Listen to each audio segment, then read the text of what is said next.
과거 1950년대만 하더라도 미국은 인종차별이 만연했습니다. 버스기사는 반드시 백인이어야 하고 앞좌석 4줄은 모두 백인만 탈 수 있었습니다. 백인들의 눈치를 보느라 앞문에서 요금을 내고 버스에서 내려 후문에서 다시 탔어야 할 정도였습니다. 요금을 내고 뒷문에서 타려고 하자 백인 버스기사가 문을 닫고 출발해버린 경우도 많았다고 합니다. 흑인들은 흑백 차별을 그만둬달라며 인종차별 금지 운동을 벌였고 1960년대 들어 법적으로 흑인과 백인을 차별하는 것이 금지되었죠. 하지만 1970년대에도 법적으로 차별하진 않아도 흑인과 백인들을 분리하는 정책이 은연중에 많았습니다. 흑인과 백인들을 학교에서부터 통합하자는 정책의 일환으로 흑인은 백인 학교로, 백인은 흑인 학교로 버스에 태워 보내자는 버싱 정책이 실행되었으나 몇몇 공화당 상원의원들이 반대하고 나선 것이죠. 그 중에는 바이든도 포함되어 있었습니다. 그리고 그 버스를 타던 학생 중에 카몰라 해리스가 있었습니다. Do you agree today that you were wrong to oppose busing in America? Then, No. do you agree? I did not oppose busing in America. What I opposed is busing ordered by the Department of Education.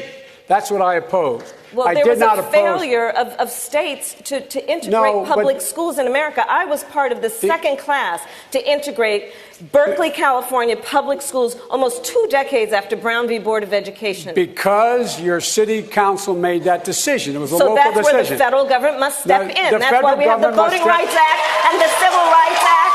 That's why we need to pass the Equality Act.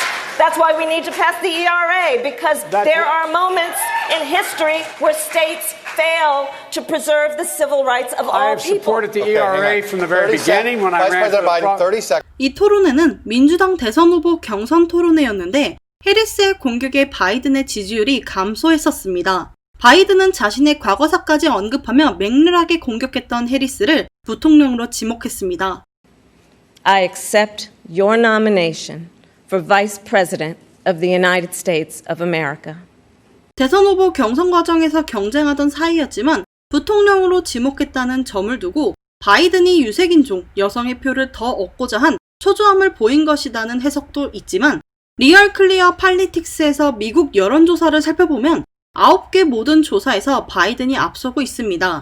카말라 해리스는 그린 뉴딜 정책 수립을 위한 결의안에 공동 스폰서로 서명한 12명의 상원의원 중 한 명입니다. 이 결의안은 기후변화 대책, 인프라 재정비, 신재생 에너지의 채택 및 화석연료 사용 금지가 주된 내용입니다. 해리스는 10조 달러를 들여서 2030년까지 발전소의 온실가스 배출을 줄이고자 주장하는 강성 환경주의자죠.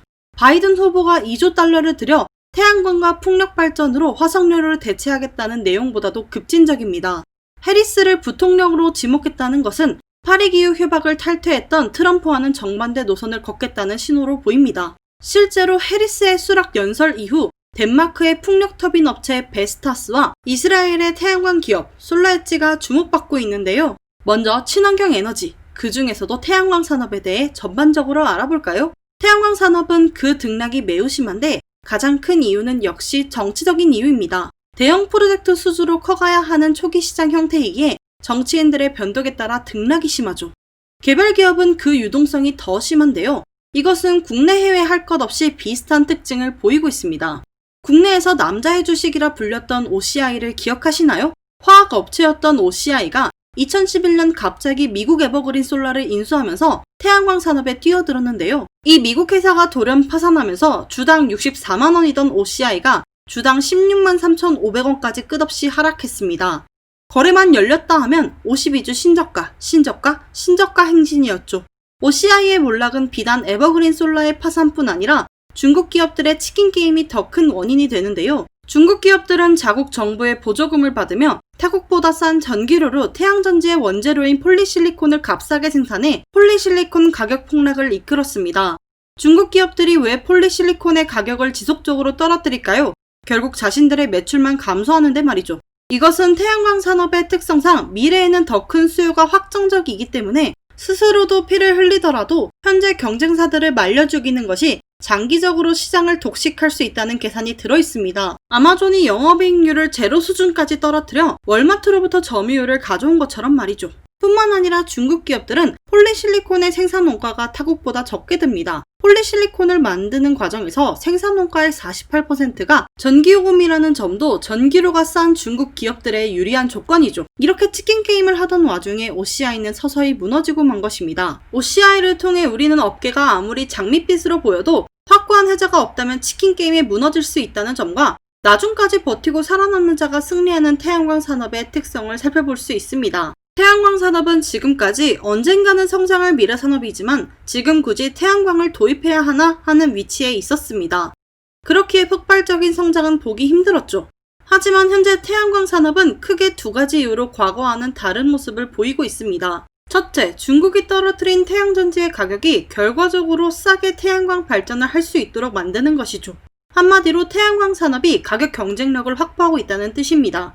발전원별 경제성을 비교하기 위해서 가장 널리 사용되는 지표는 LCOE, 균등화 발전 비용인데요. 발전에 필요한 총 비용을 실제 발전량으로 나눈 값입니다. LCOE가 낮을수록 더 저렴하게 전기를 생산할 수 있다는 뜻이죠. 라자드와 대신증권의 자료에 따르면 2010년에는 태양광의 LCOE는 메가와트 시당 248달러였지만 2019년 40달러 수준으로 떨어졌습니다. 가스 56달러, 석탄 109달러에 비해 태양광 발전이 싸다는 것이죠. 라자드는 연료 가격이 25% 변동하면 LCOE가 1메가와트 시당 6에서 7달러 변동할 거라 예상하고 있는데요. 대신증권은 이 기준이라면 가스값이 50% 싸진다 하더라도 가스 발전의 LCOE가 42에서 44달러 수준이기 때문에 국제유가가 떨어진다 하더라도 태양광 발전의 경제성이 더 높다고 이야기하고 있습니다. 2018년 3월 에너지경제연구원이 발간한 LCOE에 대한 연구를 보면 더 자세히 들여다볼 수 있는데요. 2017년 기준 태양광의 LCOE는 태양전지, 주변장치, 운전유지비의 폐지비용까지 합산한 결과 1kW 시당 133.28원이 든다고 합니다. 가스복합 화력 발전의 비용은 1kW 시당 92원, 석탄 화력 발전의 비용은 82.22원인 것에 비하면 태양광의 133.28원은 아직 발전 단가가 비싼 편입니다.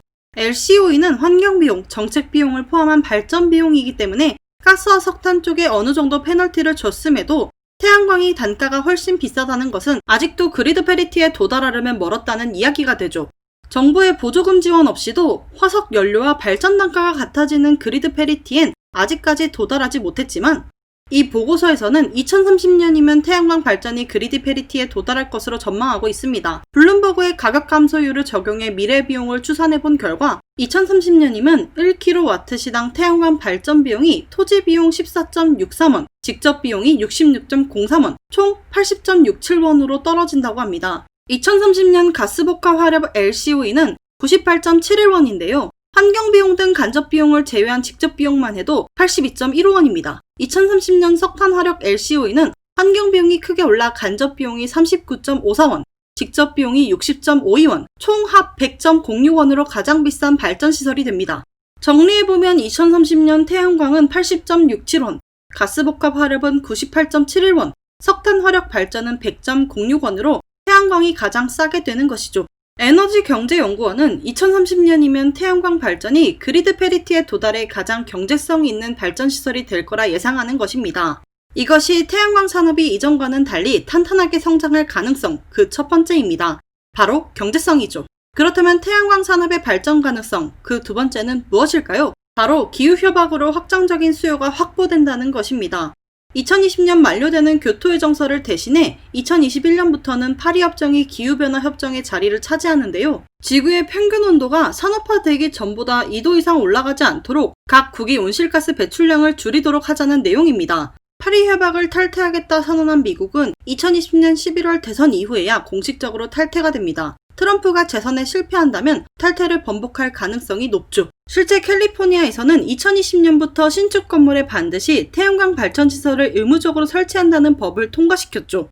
파리협약은 법적 구속력이 없지만 뉴욕타임즈는 파리협약 아래 수십 개 국가들이 청정에너지법을 만들고 있다고 밝혔습니다. 게다가 얼마든지 탈퇴한다면 그 탈퇴국에 대해 탄소세를 부과할 수도 있고 탈퇴국은 외교적으로 고립될 가능성이 높습니다. 미국이 탈퇴를 선언한 후에도 시진핑은 프랑스를 방문해 파리협약을 되돌리지 않겠다고 선언했죠. 애플, 구글, 마이크로소프트 등 25개 기업들은 트럼프 행정부에 서한을 보내 우리가 보복당할 수 있다고 경고까지 했죠. 사실상 법적 구속력이 없는 파리협약이 구속력을 가지는 셈입니다. 결국 이러한 이유로 태양광 산업은 과거와는 달리 확실한 탄소 저감 정책의 순풍을 등에 업고 성장해 갈 것입니다.